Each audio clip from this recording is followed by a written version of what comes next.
प्रदेश की राजधानी लखनऊ आधुनिकता की ओर बढ़ रही है, जिसका नतीजा है कि राजधानी लखनऊ में बड़े पैमाने पर कॉर्पोरेट सेक्टर के लोग पहुंच रहे हैं। वहीं राजधानी लखनऊ एक एजुकेशन हब के तौर पर भी उभर के सामने आई है, तो आसपास के जिले और प्रदेश से बड़ी संख्या में युवा भी यहां पर पढ़ाई के लिए पहुंचते हैं। क्योंकि बड़ी संख्या में युवा राजधानी लखनऊ पहुंच रहे हैं, तो यहां पर मेट्रो सिटीज की तरह एक नाइट कल्चर भी डेवलप हो गया है। राजधानी लखनऊ के विभूति खंड थाना क्षेत्र,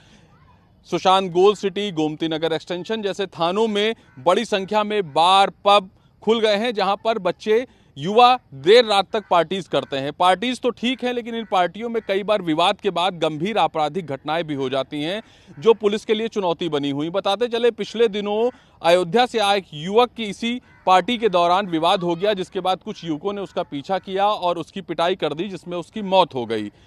इसी तरीके की तमाम और भी घटनाएं देखने को मिलती हैं, जिनमें बच्चियों के साथ छेड़छाड़, सड़कों पर हुड़दंग जैसी घटनाएं सामने आती हैं। ऐसे में जब राजधानी लखनऊ में नाइट कल्चर डेवलप हो रहा है, तो पुलिस के सामने चुनौती है कि ये जो नाइट कल्चर डेवलप हो रहा है, ये आपराधिक घटनाओं में ना बदले। इसके लिए राजधानी लखनऊ पुलिस के पास क्या व्यवस्थाएं हैं व इसके लिए वो किस तरीके से काम कर रही है, इस पर विचार करने की ज़रूरत है। ये बात बिल्कुल सही है और मैं समझता हूँ केवल मैंने ही नहीं, तमाम सारे लोगों ने इस बात को नोटिस किया था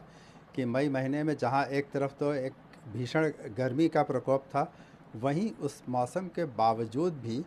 लगभग शहर के हर कोने से हर कुछ कुछ दिन के बाद ऐसी गंभीर घटनाओं की रिपोर्ट्स आ रही थी, जहाँ पर बच्चों का, लड़कियों का, वृद्धजनों का, इस तरह के लोगों का मर्डर हुआ है। चाहे वो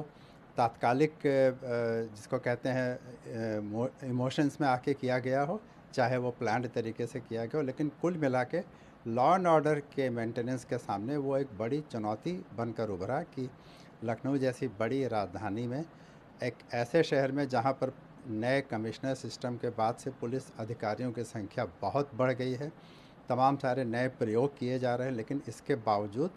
गलियों में, कॉलोनीज़ में, घरों के बाहर, पार्क के किनारे, रेस्टोरेंट्स के बाहर जिस तरह से मर्डर्स हुए हैं, वो इस बात का स्पष्ट संकेत हैं कि क्राइम कंट्रोल के लिए जितनी भी प्लानिंग की गई थी, जिस तरह की भी बातें सोची गई थी कि कमिश्नर सिस्टम के आने के बाद पेट्रोलिंग को लेकर, नाइट बीट्स को लेकर, मोबाइल वैन्स को लेकर जिस तरह की व्यवस्था की जाएगी, उसमें बहुत कमी देखी जा रही है। यहाँ तक कि जो लोग शहर में जनरली अपने काम से बाहर निकलते हैं, वो तक इस बात को देखते हैं और नोटिस करते हैं कि पहले कुछ कुछ चौराहों के बाद एक नाइट पेट्रोलिंग वैन खड़ी रहती थी। पेट्रोलिंग के लिए मोटरसाइकिल्स और कारों और जीप्स पे या वैन्स पे पुलिस की गाड़ियाँ निकलती थी। वो सब धीरे धीरे अब दिखाई पड़ना या उनके सायरन की आवाज़ सुनाई पड़ना भी बंद